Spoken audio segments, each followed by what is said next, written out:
It is so good to have you joining us here on the Boss Hole Chronicles. Welcome to this week's episode. This is John Broer from Real Good Ventures. We appreciate all of our listeners so much. Week in and week out, we gain more and more listeners. People are passing along the podcast and sharing it with each other. That's great. We really appreciate that. This week and next week, I'm actually joined by a familiar voice. You haven't heard her in a while, but Karen Shulman, another remarkable member of the Real Good Ventures team.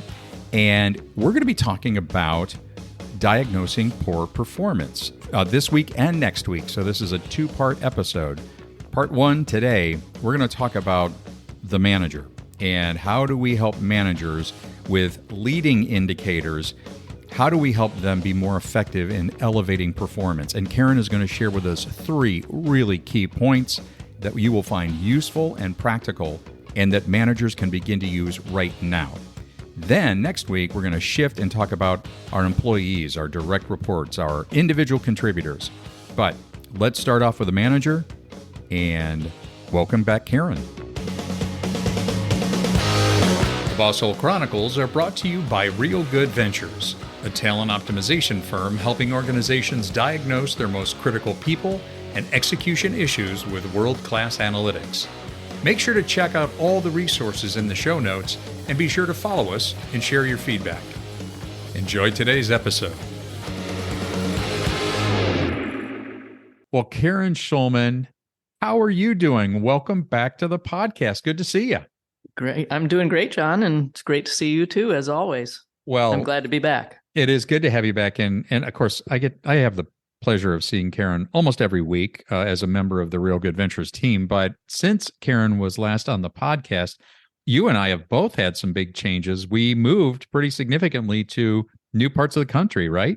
That's right. Yeah. I've got a little more distance lagged, tagged on to what I did, since I'm in the southern part of the country now instead of the northern part of the country. You're right, at least in the same state. I'm kind of in the same. Yeah, I am in the same state, but that's a big transition. And I'm just so glad that, I think both you and I are excited about that transition. We're settled in now. And so I look at this as an opportunity to get back and talking about some really juicy topics with you on the podcast. And speaking of topics, this was about a week or so ago, just for everybody's benefit. I reached out to Karen because this has just been something I've wanted to talk about on the podcast, is diagnosing poor performance. We hear from our clients a lot. Well, we have performance issues, or these people aren't, this team or this individual, they really aren't performing.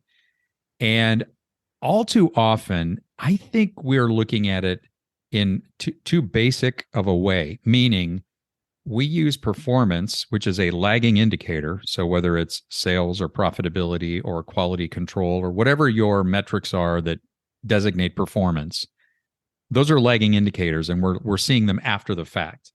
And there are leading indicators, really critical ones that we think we should be focusing on, or that we do get to focus on with our clients. And when I was talking to Karen about this, she brought up just a really amazing perspective on, if we're going to really talk about leading indicators, let's first look at the manager. And that's what the Boss Hole Chronicles is all about. How do we help our managers stay out of the boss hole zone? So as we unpack the idea of diagnosing poor performance, we're going to look at it in two parts. Part one is really going to be about the manager in that role. And you have to think about the manager first. All too often, we think about the individual contributors or our employees first. It really hinges on the manager. And that is one of the leading indicators. And then we can talk about diagnosing poor performance when it comes to the employees. So with that, Karen, you teed up, just in anticipation of this discussion, three really great, I would say, perspectives to consider when it comes to managers, or in this case, bad managers or boss holes. So walk us through, if you will. Let's start talking about those one at a time, about before we can really influence performance of our employees, we have to focus on the manager first. That has to happen first. So where do we start? Well, I think the first thing is managers really need to have a full understanding, or as full an understanding as they can grasp, on what their direct report is doing or not doing. They have to have a really good understanding of that. And because I think sometimes, and maybe this is based on my own experience with my own managers that I've worked for, right, is that there are a lot of assumptions made. If there may be some expectations of what performance should look like. There may not be very good communication between the manager and the direct report about what those expectations are.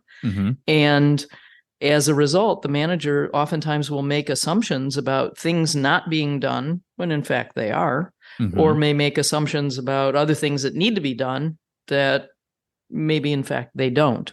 And I think that a place to start is the manager really needs to get a grasp on, like I said, as fully understanding what their direct report is doing and what the direct report needs help with, and what exactly may be a performance issue, or maybe it's not a performance issue at all.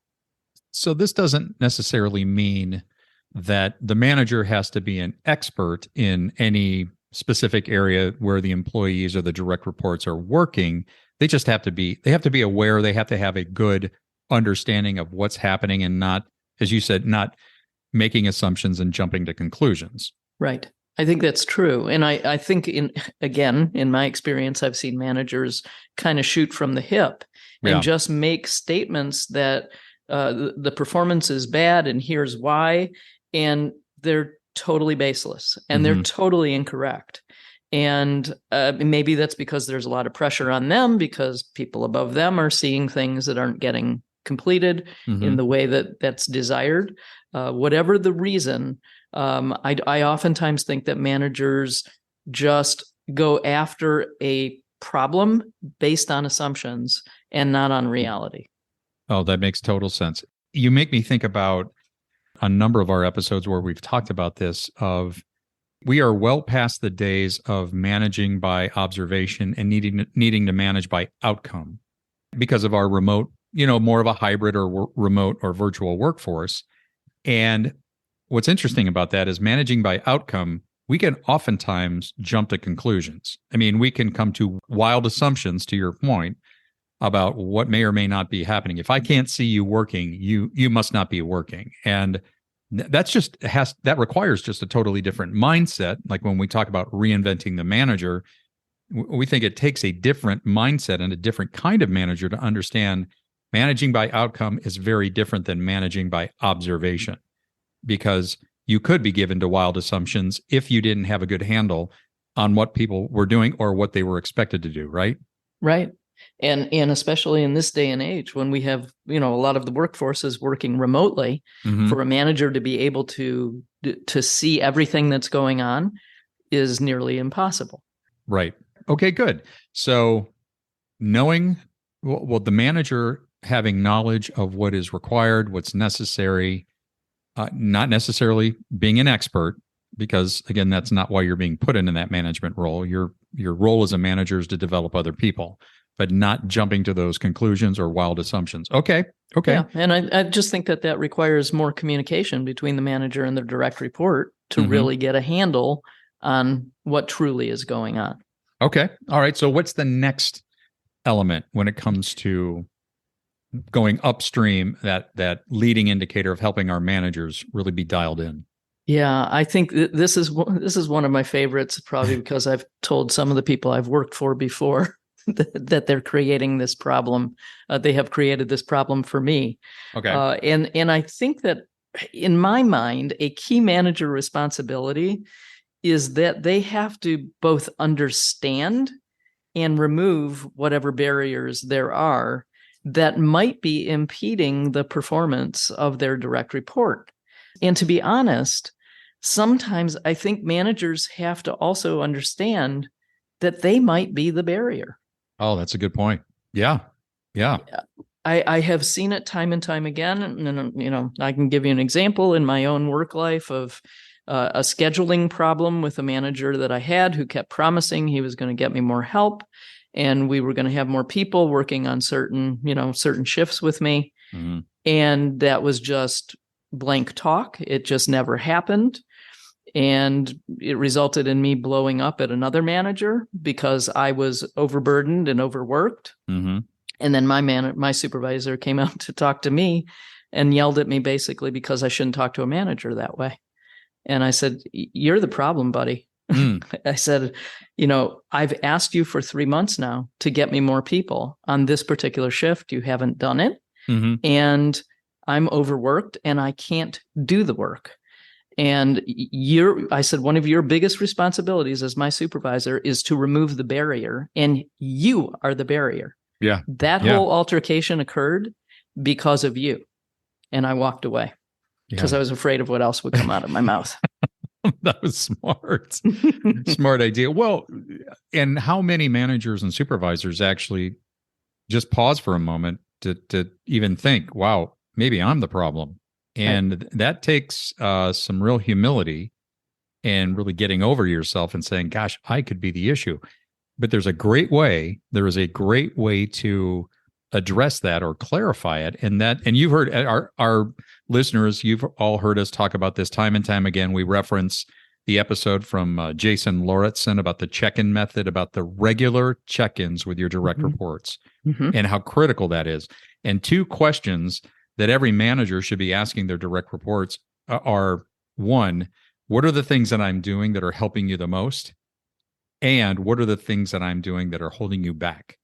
Wouldn't that have been nice to get that question? You would have been able to, I'm sure you would have had answers to both, but how much frustration would that have avoided by being able to say, this, I have to tell you, this is what you're doing that is holding this back right now. You're not getting me the resources I need, and this is creating a real problem. And we will be right back. With employee disengagement at its highest level in 9 years, your company can't afford to miss the mark when it comes to optimizing your hiring, management, and team performance practices.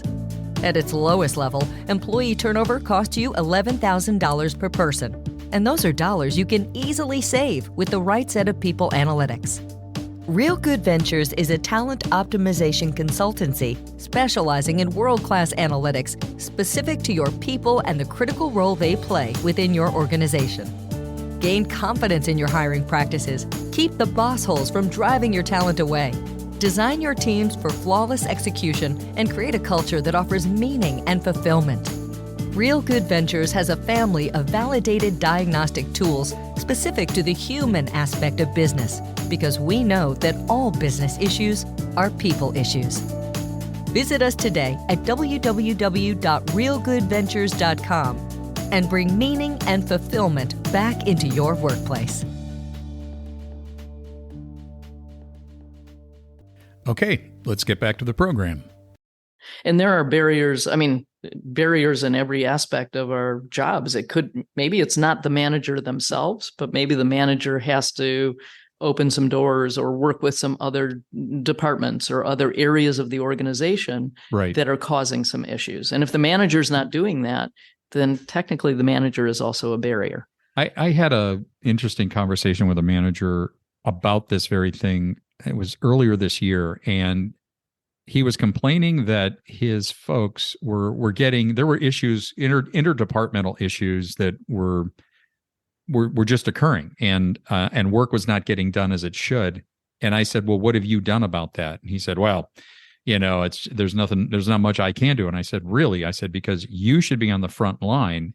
A good manager, to a degree, you will provide cover for your team. And I don't mean excuses, meaning though, I am willing to go into the fray and meet with the other department and that leader and say, listen, we need to figure out a way to make this work, because if we can't figure this out, our folks are just going to be frustrated. And he didn't realize, and I think this was because of lack of training and lack of understanding his expectation as a leader, that he needed to go do that. And once we had that conversation, he started that process. But you're right. You could be a barrier, not personally, but the fact that you are not helping in other parts of the organization. You remind me by telling that story, you remind me of somebody else that I worked for in the same organization, who, when I had an issue, went to him, and he basically said, I don't want you working anymore on this particular thing that you're working on. I need to go talk to some other managers, and I need to get the real story here. I'm going to come back to you.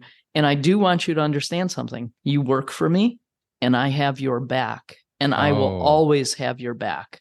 Now, the difference between that manager and the other was like night and day. And, I always believe that when, if you're a manager and you want to be a good manager, you would like to have people probably feel like they would run through brick walls for you. Yes. Yeah. I would have done anything for that manager who told me that he had my back. I've never heard that from anybody that I've ever worked for in my entire career until then. I would have done anything for him. And the other supervisor, no. He had his own back. And that's the difference. Right. That's the difference is the difference between a great manager having the back and providing cover for his or her direct reports, and a boss hole who is only out to protect themselves and serve their own needs. Big difference, huge difference, and huge difference in response. Okay. Right. Awesome. Okay. So Karen, what was the third thing that you had highlighted? I think it boils down to self-awareness. I think the manager truly has to understand what might be influencing their own thinking, their own observations, or what they're assuming is going on with their direct reports. In other words, they have to really get a better feel, have to be more self-aware of maybe what biases they have, what assumptions that they're making, right? Based on who they are, not the direct report, but based on them. Because sometimes I think if you're not self-aware and you really can't see that you're almost always looking for a problem in this particular area, and every time you see it, you're gonna jump on one of your direct reports because that's just an area that you focus on, but it might not be the area that really is the problem. I think it's really very important in all aspects of leadership that you be self-aware of what maybe might be the propensity for you to focus on the wrong things, or on things that kind of encourage you to make some assumptions that may not be correct. Well, in our world of talent optimization and PI analytics, we would say, when we look at people, and it's whether it's a manager or an individual contributor, we think about the head, the heart, and the briefcase. So when it comes to poor performance, and the manager is at the core of this, the manager also has to create that self-awareness through head, heart, and briefcase. In other words, and I'll put this in the show notes, that we did an entire episode on head, heart, and briefcase being a person's credentials, their resume, their knowledge, skills, abilities, which we know have virtually no correlation to performance, but they're necessary to understand skill sets. Heart has to do with, a person's core values and their passions and their interests. Well, golly, if I want to make sure that anybody we put in a manager or supervisory role, they have an interest and a passion and understand the value of developing other people. Because all too often we put people in that management role who don't get that, and really, actually, if truth be told, have no interest in developing other people. Well, they shouldn't be put in a management role. And then the head has to do with behavioral wiring and general cognitive ability. But, as much as we want to impact performance with our employees, it has to start, to your point, Karen, it has to start with that manager. So do we have the right people in the right management and supervisory roles? And I'll tell you what, in the last couple years, in the work that we get to do, I think I have heard more response from organizations to say, we've made some real mistakes. We've put people in management roles that should not be there. And I think that's an opportunity for them to reflect. Have we trained them? Are we training them? Are we equipping them? But quite frankly, they didn't even ask them to begin with. Is this something you want to do? And that's a pretty critical question. Go ahead. What were you going to say? Well, at 2 points. I think that aspect of understanding your own motivation, whether you really want to be a manager or not, that concept of motivation, I think, is something that if somebody is not performing, a manager should be looking at that in their direct reports as well. Are you motivated to actually do the work? Because if you're not, then probably doesn't matter what goes on. You're probably not going to get good performance out of the person. I would also say something else you touched on it earlier today, is the concept of, a manager doesn't have to have the expertise, but sometimes I think that does get in the way, that if a direct report has far more expertise and the manager is kind of out of their league, that sometimes I think that can create some problems and some insecurities that result in, again, some of those wild assumptions. I think we need to learn how to focus on, if somebody's got expertise that we don't, even if I'm the manager, thank gosh they have it. Absolutely. Because I don't have to. I don't really have to understand it fully, but I've got to rely on them for the expertise that they have. And that's, again, being self-aware of where you might feel your own shortfalls. Right.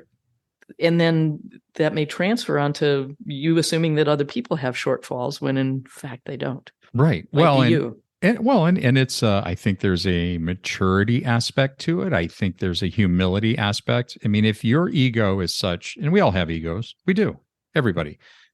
But if it's such that you can't step aside and sort of highlight or showcase the expertise of the people on your team who may have far more than you do, I question whether or not you should be in a management or supervisory role. And that is a humility and also maturity issue. I'm thinking of one individual who I don't know that he would confess, maybe confess isn't the right word, acknowledge or even realize how suppressive his behavior has been, because he's got some superstars on his team, and I think he feels threatened by them. And it's like, dude, you should celebrate that. I mean, they are on your team. How do you? That's like having, multiple first-round draft picks on your team. Why would you hold them back?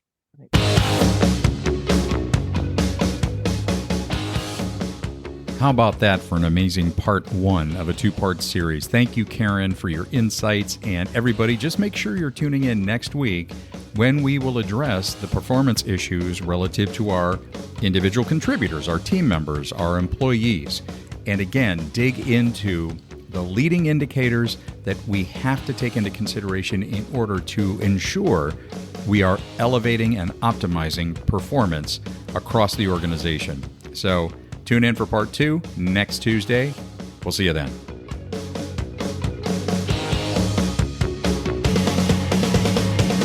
We'd like to thank our guest today on the Boss Hole Chronicles. And if you have a Boss Hole Chronicles story of your own, please email us at mystory@thebossholechronicles.com. Once again, mystory@thebossholechronicles.com.